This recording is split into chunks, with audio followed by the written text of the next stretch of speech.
Buonasera a tutti. Ecco, questa forma, insomma, che stiamo sperimentando da un po' di tempo, che è questa di concerto dibattito, è una forma che cerca in qualche modo di accostare un concerto che tra l'altro adesso vedrete è abbastanza particolare, perché si tratta di composizione istantanea. Fondamentalmente, appunto, il gruppo non ha deciso assolutamente nulla su cosa e come suonare, ma attraverso una serie di gesti, di codici che appunto sono appunto conosciuti da tutti i componenti, si decide in maniera istantanea il materiale musicale che andrà a presentarsi, a suonarsi. Adesso noi faremo una piccola introduzione al dibattito e poi avremo modo anche, insomma, di fare invece una sessione un po' più lunga dopo il dibattito, e quindi ci sarà modo di presentare anche i musicisti. Grazie.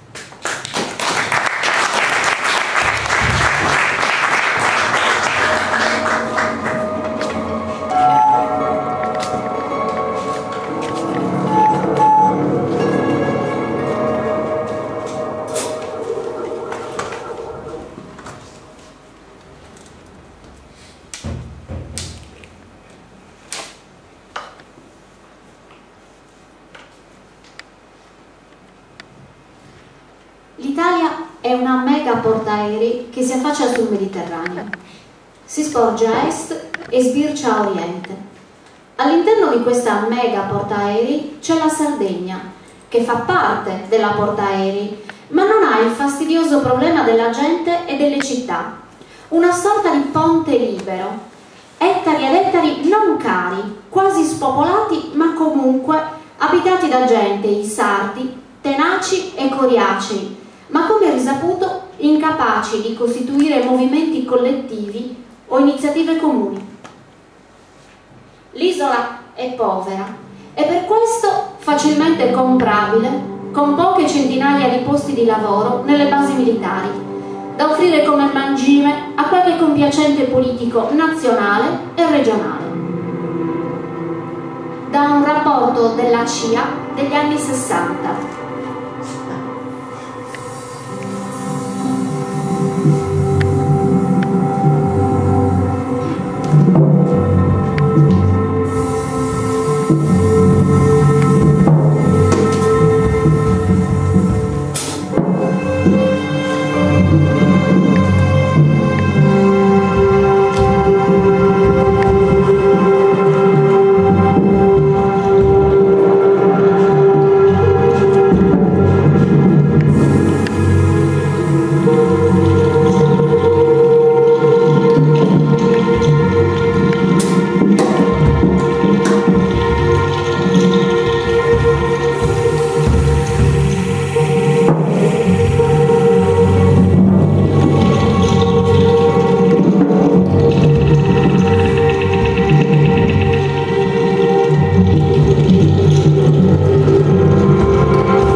ti imbatti in qualcosa che è sempre tra i più antichi d'Europa.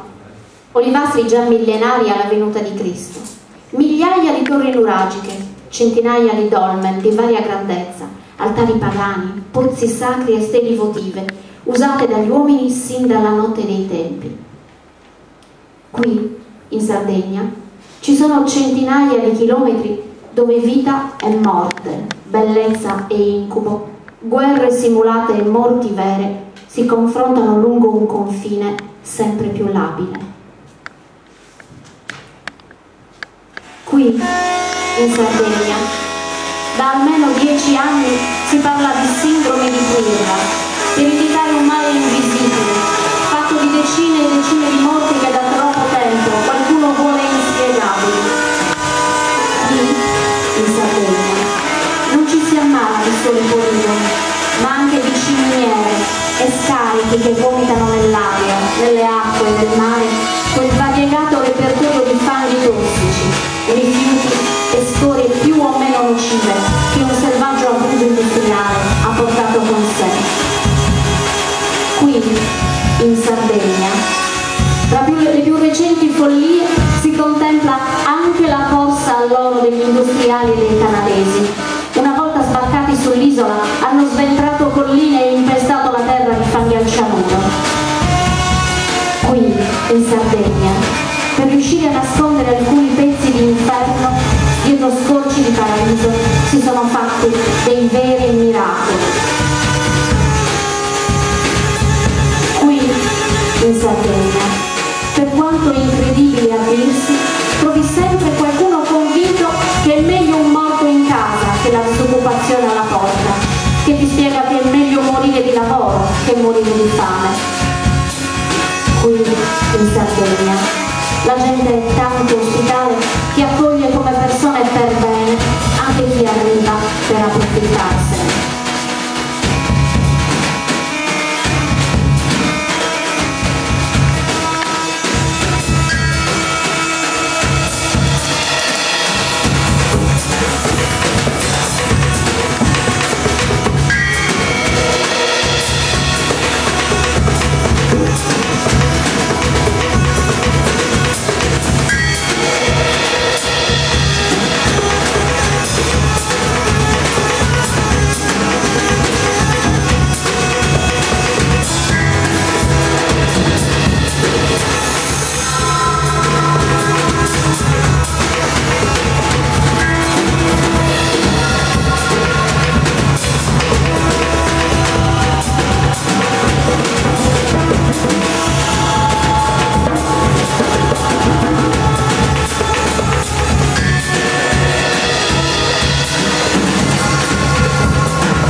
Poi, nel 2010, il riconoscimento arriva anche per la famiglia di Salvatore Vacca, il soldato sardo morto di leucemia nel 1999, indicato come la prima vittima italiana della sindrome dei Balcani.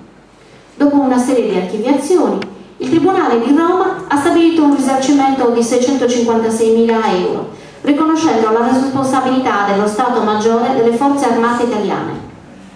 Anche in questo caso è stato messo in evidenza come nessuna precauzione sia stata adottata per proteggere i soldati italiani dall'esposizione all'uranio impoverito, nonostante le informazioni fornite dalla NATO.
lo abbiamo visto lì per diversi anni. Nessuno in tutto quel periodo ha fatto nulla.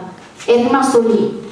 Stanno cercando l'uranio a Quirra dove non ce n'è, e invece negli anni passati ce lo avevano al porto di Cagliari. Ecco, magari inquinamento, quello sì. Alcune attività come il brillamento di munizioni o gli spari contro i bersagli corazzati non possono non averne creato. Ma io ritengo che la zona sia ancora sicura. Ci vado a pesca, al mare o a cercare i funghi con i miei familiari appena posso.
pesanti, che una nuova sensibilità ha trasformato in bene da tutelare, a testimoniare il paradosso con cui la Sardegna si confronta ogni giorno di più, quello della tutela del territorio e della salute di chi ci abita.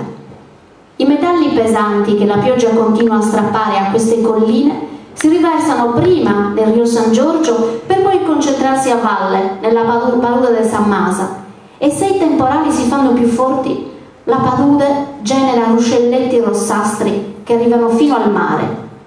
Anche se l'intervento è palesemente privo di senso, sono stati investiti miliardi delle vecchie lire per cercare di bonificare questa palude, nonostante il vero problema sia a monte e a monte continui a restare. Nessuno ha ancora trovato una giusta risposta alla domanda: cosa fare di un bene che inquina? Chiunque conosca questa zona spesso la identifica proprio con queste colline. Quando le inzuppa la pioggia si fanno cupe e percorse da striature violacee che inquinano ruscelli e paludi. Quando il sole a seccarle si accendono di un rosso ramato e si disfano in minuscole polveri che si insinuano dappertutto. E nonostante il loro insito fascino, per il quale la legge italiana le ha promosse a bene da tutelare, le polveri che generano queste colline, sciolte nell'acqua o trasportate dal vento, bene